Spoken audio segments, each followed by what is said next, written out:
Ombudsman dan pemirsa dimanapun berada, hari ini kita kembali di podcast Teriak, tempat ekspresi insan Ombudsman audiens kreatif. Hari ini memang spesial, tempatnya spesial, dan tamu hari ini yang menjadi narasumber kita juga orang yang sangat spesial. Selamat sore. Sore, Mas Budi. Luar biasa Iya. ya. Teriak ya. Teriak, tempat insan Ombudsman audiens kreatif. Keren namanya. Jadi nanti Pak Budi di sini ada teriak-teriaknya, apa yang ingin disampaikan Pak Budi nanti disampaikan saja. Pemirsa dimanapun berada, hari ini kami tepatnya di mana nih Mas kita Mas? Posisi Ini kita nih, Mas? di Hotel Platinum Hotel Platinum di Meguwo. di Meguwo. Ya, dekat bandara. Oh, di Adi Sleman. Sucipto. Jadi di belakang kita ada Itu Gunung Merapi itu. di depan kita ada Ada Adi Sucipto ya Mas ya? itu bandara. Parangtritis malah sana. Parangtritis. Iya, Langsung Sucipto, ini terus Adi Gunung Sucipto, Kidul, Gunung sana Kidul dan pantai-pantai. jadi tepatnya pas sekali, jadi memang sangat spesial. Ini Mas Budi Mas Turi. Mas Budi, hari ini kita akan bincang-bincang terkait dengan pengalaman Mas Budi selama bergabung di Ombudsman Republik Indonesia. Mungkin Mas Budi bisa cerita sedikit sejak kapan bergabung dan kira-kira apa sih yang menarik sehingga Mas Budi mau bergabung pada waktu itu di Ombudsman? Saya udah 24 tahun di Ombudsman. 24 tahun ya Mas? Iya, 24 Oke. tahun. Ya, ya. Itu 3 bulan setelah Ombudsman waktu itu masih Komisi Ombudsman Nasional. Masih kon ya? Ya, 3 bulan Ombudsman dibentuk, saya bergabung. Seperti itu. Karena memang waktu itu ada informasi bahwa ada satu lembaga baru yang tugasnya itu membantu masyarakat yang mencari keadilan. Kebetulan saya sedikit punya latar belakang kerja di lembaga sosial itu yang memang mendampingi masyarakat yang berhadapan dengan kekuasaan negara ketika itu ya tahun 90-an, 98 itu kan kenceng-kencengnya. Jadi ya ini kayaknya cocok dengan idealisme saya lembaga ini. Berarti Mas Budi Saya aktivis gabung juga gitu. dulu tuh? Ya ecek-eceknya gitu lah gitu. Enggak ecek-ecek, Ecek-eceknya bener-bener aktif. ya? Oke. Jadi Mas Budi 24 tahun ya? 24 tahun 24 saya. tahun. Jadi artinya Mas Budi sebelum jadi kaper sudah masuk duluan ya menjadi Sudah, Ombudsman ya? saya asisten. Waktu itu kami masih berapa orang ya? Mungkin 6 sampai 8 orang aja 6 di orang kantor. ya? Komputer cuma satu. Komputer satu. Jadi kalau mau ngedrap surat tulis tangan dulu gitu kan. tangan dulu. Nanti gantian ketik komputer satu-satu, gantian ngantri gitu. Berarti waktu itu Mas Budi di Jakarta ya? Jakarta. Di Jakarta. ya? Jakarta. Oke. Nah, Mas Budi itu di Jakarta ya. Berarti sejak tahun 2000 sudah bergabung di Ombudsman. Nah, mungkin ini pemirsa kita insan Ombudsman mungkin gabungnya baru, perlu diceritakan sedikit Mas, waktu baru-baru itu seperti apa kantor kita, Iya, seperti apa iya. cara kerja kita, mungkin bisa dicerita Mas. Saya itu masuk di saat kantor masih di Mustika Ratu. Mustika Geraha Ratu. Mustika Ratu itu punya Ibu Murniati Sudibyo. Itu kantor kedua, sebelumnya itu di gedung kantor konsultannya Pak Antoni Sujata, Ketua Ombudsman pertama. Terus iya. di Mustika Ratu, kemudian tahun 2000 itu Juni ya. Setelah itu kami pindah di Aditya Warman dekat Mabes Polri. Oke. Iya, Nah, setelah itu baru pindah ke mana itu yang bekas kantor KPK yang Iya. di Harmoni. Heeh. Baru pindah ke sekarang. Berarti sekarang ini kalau kita itu udah kantor kelima ya Mas? ya? Kelima udah. Udah kantor Dan kelima ya? jauh lebih representatif dibanding dulu waktu Iya di ya, Mas ya? Mustika Ratu ya kita satu ruangan aja itu kayak. Iya. Nah, Mas Budi, artinya dulu awal-awal cuma sekitar 6 orang ya Mas. Waktu itu laporan masyarakatnya seperti apa? Wah, Mas? banyak sekali Pak. Banyak ya? Karena kan masyarakat tahu ini ada lembaga baru, ada peluang bagi mereka untuk mencari keadilan, Iya. semua masuk. Euforia ya waktu itu ya? Iya, karena mereka tidak punya pilihan lain Tidak itu punya kan. pilihan, ya. Dan memang kan di dalam waktu itu kepres kita masih dasar Masih hukumnya. kepres ya? Itu tidak ada batasan. Orang bisa lapor apa saja. Heeh. Orang bisa lapor untuk kejadian kapan saja. Sehingga memang akhirnya kan kayak orang yang kemudian digugat di pengadilan kalah gitu, lapornya ke kita, Ke bukan kita malah juga. banding gitu kan. Oke. Seperti Iya. itu. Dulu paling banyak penegakan hukum. Di sana Mas ya? Oh, Di laporan paling banyak pertama ya? penegakan hukum. Lebih separuh itu penegakan hukum. Maka kemudian kami dulu kebanyakan asisten SA. Oh. Karena memang kasusnya Oh, itu latar belakangnya ya Mas ya? Iya, kebanyakan SA. Nah, Mas Budi, tadi itu latar belakang awal ya begitu Mas Budi gabung di Jakarta. Nah, sekarang kan Mas Budi ada di Jogja dan sampai saat ini adalah kepala perwakilan, bahkan sudah 2 periode ya Mas? Iya, Nah, alhamdulillah. prosesnya gimana itu Mas? Nah, Jadi karena saya kuliah di Jogja Pak. kuliah di Jogja. 2000 saya merantau ke Jakarta. Nah, saya dapat calon istri orang Jogja pula Orang gitu Jogja kan. pula. Dan dia Kalau Mas Budi orang Jogja bukan? saya nenek kakek saya orang Jogja, Orang tapi Jogja. kalau saya sudah lahir besar di Sumatera. Di saya. Sumatera. Gitu. Bener, tapi masih Jogja kali ya? Masih ada darah Jogjanya. Jogja. Iya, darah Jogjanya masih ada gitu. Iya, oke. Sehingga kan kemudian kan ya long distance lah, apa Iya. istilahnya PJKA. Apa itu PJK? Pulang Jumat kembali Ahad nih. Oh. Jumat pulang itu. Jumat pulang ya? ke Jogja. Ke Nanti Jogja. Senin balik Balik gitu. lagi. Nah, Itu. waktu gabung itu gimana? Waktu itu posisi masih di Jakarta? Jakarta. Terus kan saya udah berkeluarga, terus ternyata anak ini sudah mulai bisa protes. Dia umur udah mau TK lah gitu Iya, iya. Nah, ini ada satu yang kemudian membuat saya tergerak untuk mengajukan pindah itu. Iya. Salah satu komisioner waktu itu mengatakan bahwa waktu itu nggak bisa kembali, terutama waktu untuk anak. Bersama anak ya, Mas? Iya, maka kemudian saya langsung tek gitu. Oke, saya harus Iya. mengajukan pindah. Gitu Waktu kan. di Jogja itu sudah langsung jadi belum ya? masih asisten Masih biasa. asisten ya? Terus kemudian kan undang-undang disahkan Iya. tahun 2011 ya, undang disahkan. Mm-mm. Kepala perwakilannya harus purna tugas kan karena usia udah tidak memenuhi. Iya. Kemudian saya ditunjuk sebagai pelaksana tugas. Pelaksana tugas. Sampai hampir 3 tahun ada rekrutmen kepala perwakilan, saya ikut bidding, open Ikut bidding. bidding, Iya. iya. Waktu itu sekitar 27 nggak salah yang daftar itu. 27. Banyak ya, Mas? Banyak, ya? banyak 27 ya? itu. Itu latar belakang mana aja tuh 27? Lawyer ya, banyak kan lawyer, kemudian ex-komisioner KPU, Iya, Bawaslu, iya, kayak iya, gitu itu iya, yang banyak. oke. Kemudian akademisi juga ada. Akademisi juga. aktivis yang ada banyak seperti itu dan lumayan berat persaingannya. Saya ingat betul, saya belajar betul tuh Pak. Walaupun saya di ombudsman, saya belajar, saya hafal tuh undang-undang dan sebagainya. Iya, iya. Yang tertinggi itu 2 orang skornya tertulisnya. Skor Saya dan 1 orang peserta, dan itu pun hanya 76, nggak nyampe 100. Tapi memang benar-benar sulit soalnya. Saya ingin ya? mengatakan benar-benar sulit soalnya. Sulit Karena ya? memang hafalan. Hafalan ya? Hafalan pasal-pasal dan sebagainya. Nah, saya orang yang paling susah untuk menghafal. Tapi nilainya paling tinggi ya? Ya karena saya udah hafalan itu ada sebulan hari ya? tadi Tiap hari. itu undang-undang saya baca tuh mungkin lebih 10 kali tamat itu kan. Iya ya. Nah, Mas Budi, artinya Mas Budi kan sudah 2 periode ditambah 3 tahun PLT, artinya sudah 13 tahun ya? Lebih kurang. Memimpin di Jogja ini ya? Lebih kurang 13 Di tahun Jogja. ya. Nah, Mas, selama menjadi kepala perwakilan ini kira-kira kasus apa sih yang paling banyak? Ini gambaran aja dulu, Mas. Kita belum substansi, nanti yang kedua kali lagi nanti. Ini perkenalan saja. Kira-kira Jogja ini tentang apa? Jogja Mas? ini kota pendidikan, Pendidikan, ya. Dan masyarakatnya sangat peduli dengan pendidikan. Pendidikan. Isu mengenai pendidikan selalu menjadi isu yang ramai dan banyak setiap Iya, tahunnya. setiap tahun ya, Mas. Selain isu kepolisian juga mulai ada naik Mulai ya, ya, Mas, ya? pertanahan juga gitu.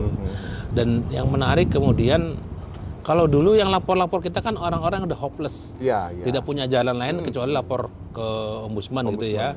Orang yang tidak punya uang untuk bayar pengacara, orang yang tidak punya akses informasi dan sebagainya. Yang menarik kemudian beberapa tahun belakangan itu yang lapor tuh guru-guru besar tuh lapor ke ombudsman. Guru besar juga lapor ke Yang ombudsman. dia sebenarnya punya pilihan banyak gitu kan, tapi dia lapor ke ombudsman. Karena memang mungkin ya mereka mulai trust gitu ya, mulai percaya kalau ya. kita bisa mempengaruhi Iya. proses pencarian keadilan dan Iya, sebagainya gitu. Terutama mereka bisa kalau lama kok SK guru besarnya kok nggak keluar, prosesnya sulit dan sebagainya itu lapor Sampai ke saat beberapa. sekarang masih itu? Masih. Banyak laporan masih tentang itu. gitu pendidikan. Tapi sudah dipisah lagi ya ini ya? Dengar-dengar kementeriannya pisah lagi ya? Iya, nanti Nah, itu gimana nanti gitu urusan ya. lainnya, Mas ya. Nah, Mas Budi, artinya itu kasus-kasus ya yang ditangani. Nah, mungkin Mas ada yang paling berkesan, Mas, yang selama kurang lebih hampir 13 tahun ya? Berarti di November ini Selesai. pas Mama Menjelang sudah ini selesai, ya. menjelang selesai. Nah, selama Mas di sini kasus apa yang paling menarik yang membuat Mas Budi mungkin bisa nggak tidur gitu, Mas? Ada beberapa, tapi yang jujur saya yang surprise itu kasus ketika pemerintah RI membangun bandara. Membangun bandara. Bandara YIA. Iya. Itu kan ada sekitar 20-an orang tidak menerima keberadaan bandara dan menolak. Menolak, ya. Bukan menolak ganti ruginya, tapi Iya. menolak bandaranya. Dan Menolak keberadaannya iya, karena memang kemudian proses-proses negosiasi itu kurang smooth ya pemerintah. Iya, Tidak menempatkan mereka sebagai orang harus didengar, tapi mengedepankan kekuasaan, otoritas dan ya. sebagainya. Setelah kami telaah, ternyata memang ada maladministrasi, proses pengosong pemosongan lahan dan pembongkaran rumahnya. Iya. Akhirnya kita menyarankan untuk dihentikan sementara Pembangunannya? proses pembongkaran dan pemosongannya. Iya. Dihentikan sementara dan dimulai lagi proses-proses dialog negosiasi yang Itu diikutin, Mas? itu diikutin, Pak. Ya? Saya itu baru tahu itu proyek strategis nasional gitu kan. Diikuti ya? Diikutin, luar biasa. Proyek strategis nasional kan presiden langsung gitu. Langsung ya? Hah, gitu kan. Luar biasa gitu ya. Iya. Ya itulah kemudian dan yang menarik kemudian juga menarik dalam kasus itu kita tinggal satu-satunya lembaga yang dipercaya oleh masyarakat untuk menangani mereka. Sampai wartawan aja mereka usir karena nggak percaya sebab beritanya tidak mendukung mereka. Iya. Maka itu kami jaga betul, Pak. Kepercayaan itu kami jaga betul sehingga ketika General Manager Angkasa Pura datang mengundang kami untuk membuka acara apa gitu, kami sampaikan, Pak, ini kita terima undangannya, tapi saya sampaikan teman kami tidak bisa hadir supaya tidak terjadi konflik kepentingan. Itu dia, karena ini masih ongoing proses. Iya. Kesbangpol, Pemda itu mengundang kami acara apa, saya sampaikan. Kenapa? Itu sampai datang, intelijen semua datang ke kantor mempersuade kami lah ya. Saya sampaikan, harus ada lembaga yang masih mereka percaya. Karena apa? Kalau sudah nggak ada lagi lembaga yang dipercaya, nanti nggak ada kita yang bisa mendekati mereka untuk memberikan kesadaran sebagai Ini yang penting, Mas. Ini teriak dari Mamas ini. Harus ada lembaga yang masih dipercaya oleh masyarakat. Oleh masyarakat. Jadi ombudsman ini, insan ombudsman dimanapun berada, mari kita jaga lembaga kita ini sehingga kita masih menjadi lembaga yang dipercaya oleh masyarakat. Itu dia kuncinya. Jadi memang kalau saya megang rumusnya sederhana aja, Pak. Gimana tuh, Mas? Ombudsman itu adalah lembaga yang harus dipercaya oleh masyarakat, tapi didengarkan oleh penguasa. Dipercaya masyarakat, tapi didengarkan penguasa. Biasanya itu kebalikannya. Kalau kita terlalu dekat dengan masyarakat, si penguasanya curiga, kita nggak mau, resisten. Sebaliknya kalau kita terlalu dekat dengan penguasanya, masyarakatnya jaga jarak. Jadi ini harus ada dua-duanya tengah-tengah itu. Harus ada seni yang benar-benar ya. Itu dia. Jadi dipercaya oleh masyarakat, tapi didengarkan oleh penguasa. Nasihatnya didengarkan, saran-saran didengarkan, dijalankan oleh mereka. Artinya itu integritas ya, Mas. Ya. Dan profesional. Rumus sederhana yang mungkin tidak mudah juga. Tidak mudah ya. Oke, Mas Budi, ini sudah berjalan kira-kira 10 menit. Diperkenalkan mungkin Mas Budi ini yang paling lama. Tapi nggak apa-apa, karena memang istimewa, tempatnya juga istimewa. Jarang-jarang kita bisa langsung di Gunung Merapi. Gunung Merapi, di depan juga gunung ya, Mas ya. Jadi artinya ini suasana yang indah. Nah, Mas Budi, artinya sebentar lagi tanggal 30 November ya, Mas. 30 November. Artinya ketika sudah selesai, akan kembali lagi di Ombudsman bertugas sebagai asisten ya, Mas. Oke, Mas Budi, ini ada beberapa pertanyaan cepat, ada pilihan, tidak ada yang benar, tidak ada yang salah. Mana yang kira-kira Mas Budi cocok, ya kalau mau kasih argumen, dijawab saja. Mudah-mudahan ini bisa sedikit ya mencairkan suasana kita, melihat bagaimana Kepala Perwakilan Ombudsman Yogyakarta ini sungguh-sungguh orang yang pilihan ya, karena 13 tahun ya. Satu-satu yang 13 tahun mungkin ya. Saya itu banyak yang pertama, Pak. Asisten yang jadi LT Kepala Perwakilan yang pertama. Asisten jadi Kepala Ombudsman pertama. Asisten yang pindah pertama. Mungkin nanti asisten yang pertama juga menjadi pimpinan Ombudsman ya. Amin. Mudah-mudahan didoakan Pak Sekjen ya, disaksikan Gunung Merapi. Oke, Mas Budi, ini pertanyaan cepat kita, Mas ya. Pengawasan atau pencegahan? Pencegahan. Pencegahan. Boleh diceritain, Mas? Karena mencegah lebih baik daripada mengobati. Itu ya. Oke. Ini asiknya podcast di sini, kita bisa mendengar telelet juga ya. Diiringi oleh mereka telelet itu. Keberlanjutan atau transparansi? Transparansi. Transparansi. Ya, itu bagian daripada akuntabilitas. Transparansi itu bagian daripada good governance. Oke, terima kasih, Mas. Nah, ini yang menarik, Mas. Karena tadi Mama sudah ceritain nih. Kantor pusat atau perwakilan? Kantor di perwakilan, gaji di pusat. Pilih satu, Mas. Ya, kalau pilih satu, kantor perwakilan loh saya. Walaupun mungkin nggak bisa jadi ini anggota Ombudsman, Mas. Kan doa itu Enggak. sendiri. Mungkin bukan keturunan Jogja ya. Jogja kan pernah jadi ibu kota negara. Utara. Jadi Ombudsman RI bisa pindah daripada pindah IKN belum kan? Oh, iya. Ya Jogja aja lu pindah aja Oke, kata oke. gitu. Oke. Metode pemeriksaan kualitatif atau kuantitatif? Kualitatif. Kualitatif. Jadi Ombudsman setelah saya berapa tahun 24 tahun di Ombudsman, pendekatan kualitatif itu lebih memungkinkan untuk kita melakukan persuasi. Ya. Lebih depth interview ya, lebih Iya. mendalam kita ya. Persuasi itu kan kualitatif. Iya. Kalau kuantitatif kan benar salah Iya, iya. dan sebagainya itu belakangan saya merasa itu kurang pas dengan karakter Ombudsman sebenarnya. Karena kita harus Mempengaruhi duduk orang bareng berubah, nanya apa itu ya Mas ya. Oke Mas. Nah, ini akan sulit juga ini untuk Mas Budi. Saya yakin ini. Kolaborasi dengan instansi pemerintah atau LSM.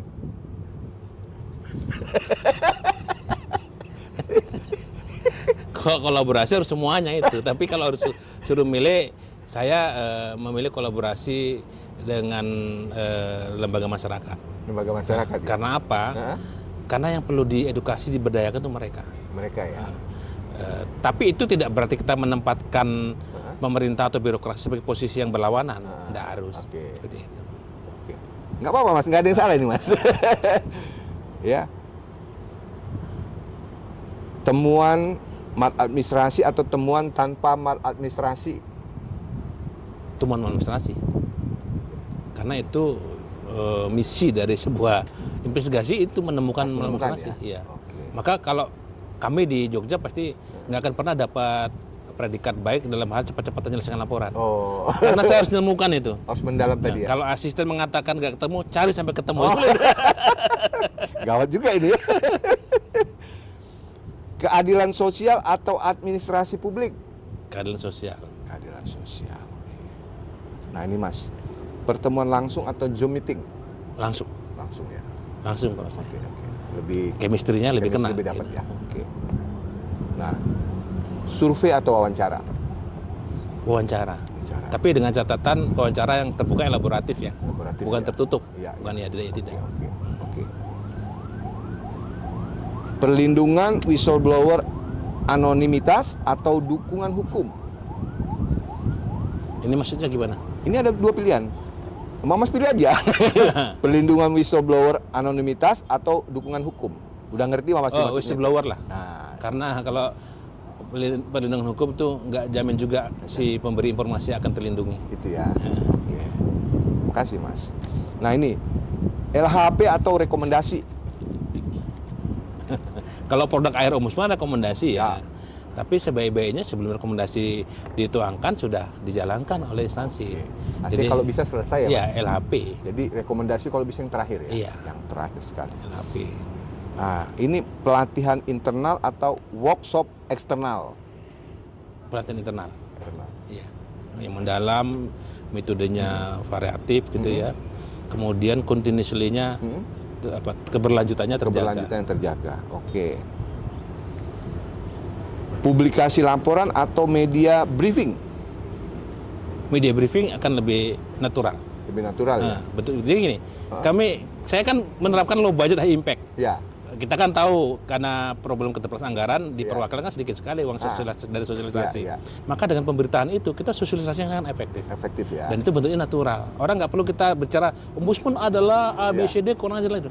Dengan membaca berita tentang kasus yang dimasukkan ke Ombudsman, diberitakan, itu orang ngerti, oh kasus ini bisa dilaporkan Ombudsman ternyata. Gitu. Hari ini kita lakukan juga itu Mas. Ah, Oke. Diskusi terbuka atau pendekatan hati-hati?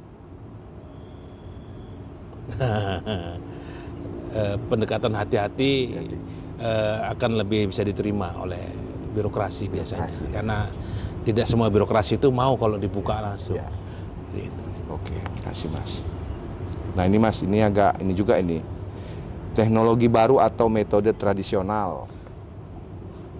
Teknologi baru yang kemudian mengambil nilai-nilai tradisional itu. Ini emang pinter ini, luar biasa ini Mas Budi. Loh iya Pak, di sini 4.0 itu teknologi baru, tapi dia menghilangkan esensi human-nya kan. Maka kemudian human itu kan diakomodir dengan 5.0, masukkan ke teknologi. Oke, luar biasa ini ya. Ini kalau dosen yang ngomong kayak gini ya. Dosen tidak tetap. Nah, ini lagi kita kembali ke kuliner nih, Mas. Ya. Gudeg atau sate kelatak? Oh, gudeg kayaknya. Gudeg ya? Gudeg, karena gudeg punya nilai historis yang. Nilai histori ya. Dan saya. Tapi katanya kabarnya kalau orang ke sini, pimpinan itu bilangnya Mas Budi pasti ajak ke tempat sate kelatak. Tapi saya nggak makan. Saya nggak makan, saya nemenin aja. Nemenin aja ya? Iya. Tapi kalau Mas Budi sendiri, Saya gudegnya ya? gudeg kan ya karena ada nilai historinya historisnya. mungkin bisa dijelaskan. Apa sih gudeg itu, Mas? Gudeg Historinya? itu makanan sudah ada sejak zaman Belanda di sini. Iya. gitu. Kalau ada guyonan, tapi ini saya Hmm. tidak menjamin akurasi kebenarannya. Ya, ya. Sejarah kenapa gudeg itu Ya. ada orang Belanda beristighfar orang Jogja suatu ketika dia bertanya mau dimasakkan apa, terserah saja kata suaminya. Dimasaklah nangka itu kata dia. Begitu dimasak kemudian dimakan, gimana rasanya? Good day. Good day, good day, enak deh. Lama-lama gudeg. Itu yang saya buat baca. Luar biasa, ini sejarah ini ya. Jadi kita ketemu bukan cuma. Itu salah satu versi sejarah versi tapi. sejarah. Ya, mungkin ada yang lainnya lagi. Nah, satu lagi nih Mas. Ini ketahuan nanti seleranya di mana nih. Malioboro atau Pasar Beringharjo? Malioboro. Malioboro ya. Malioboro. Karena kalau pasar Beringharjo kredit. Kredit ya. Iya, kredit kita harus punya tujuan yang sangat khusus sekali baru bisa ke situ. Dan dicari yang nggak ada di tempat lain baru kita bisa ke situ. Mas Budi, ini kita mungkin sudah masuk lewat waktu ya, tapi nggak apa-apa khusus Mas Budi. Kita cuma memperkenalkan sosok-sosok dari insan ombudsman, Mas. Jadi sebelum mungkin kita akhiri, Mas Budi ada nilai-nilai apa yang selama Mas Budi bergabung ini sehingga nilai-nilai itu bisa menguatkan kita semua. Mungkin bisa diceritakan. Ya, bekerja di ombudsman seperti tadi malam saya sampaikan itu adalah harus punya keterpanggilan hati ya. Keterpanggilan hati untuk menjadi bagian daripada orang yang bermanfaat kepada orang lain yang sedang mencari keadilan. Nah, oleh karena itu kemudian dibutuhkan satu nilai keikhlasan, tapi bahasa lainnya apa kalau yang lebih profesional itu harus ada. Nothing tulus bekerja di ombudsman itu.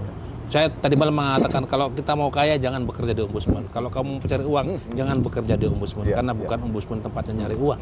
Tapi ombudsman itu bagaimana menggodok kita sebagai insan kamil, insan manusia itu bermanfaat, bisa memberi manfaat kepada orang lain. Maka kemudian itu filsafat Jawa kan ada migunaning tumrap ing lian. Artinya Mas? Berguna bagi orang lain. Sebaik-baiknya manusia adalah mereka yang berguna bermanfaat bagi orang lain. Tapi saya menambahkan Pak, bermanfaat itu juga dengan cara yang baik. Jadi kalau kemudian bermanfaat, kita membantu orang tapi dari uang yang kita curi gitu ya nggak bagus juga itu seperti itu. Tapi kalau bermanfaat membantu orang ya dari uangnya juga bagus hasil seperti itu. Itu yang saya rasakan sehingga itu yang membuat kami bertahan Pak. Kita merasa ada karena kita bisa memberi manfaat kepada orang lain.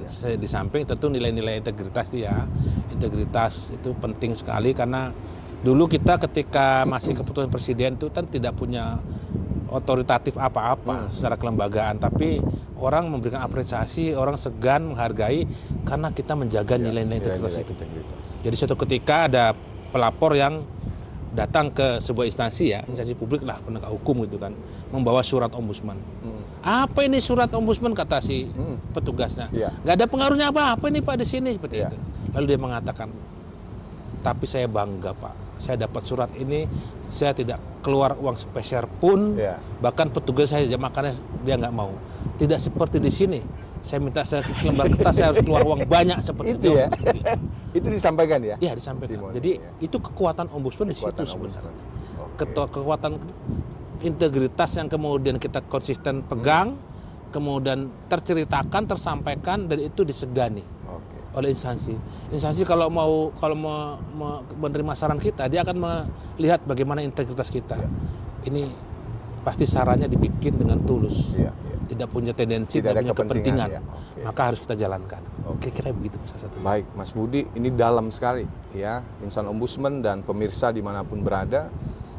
Mungkin secara garis besar tadi bekerja di ombudsman ini harus tulus ya, nothing tulus. Jadi artinya ikhlas. Dan bekerja di ombudsman jangan berharap menjadi kaya. Dan bekerja di ombudsman ini harus bermanfaat bagi orang lain. Nah, mudah-mudahan apa yang disampaikan oleh Mas Budi ini menjadi sesuatu yang bisa kita renungkan dan juga bisa kita laksanakan, sehingga Ombudsman ini yang menjadi kebanggaan kita adalah sebagai lembaga yang terpercaya sejak dibentuk hari ini dan sampai kapanpun Ombudsman ada di Republik Indonesia tercinta. Amin, amin. Mungkin sampai di sini teriak kita hari ini. Sekali lagi terima kasih Mas Budi Terima kasih Pak. untuk waktunya. Ya, Terima kasih. jauh dari rumah ke sini? Oh jauh, Jauh ya? 3 malam jalan. Wah, jauh sekali. Enggak dekat, setengah jam aja dari sini. Jam. Terima kasih Mas Budi untuk bincang-bincangnya. Insan Ombudsman dan pemirsa dimanapun berada, untuk keberlanjutan dari program teriak ini, tetap di like, subscribe, dan kasih komen, dan juga di share, sehingga orang semakin mengenal apa itu Lembaga Ombudsman Republik Indonesia. Terima kasih, sampai jumpa di kesempatan selanjutnya. Terima kasih.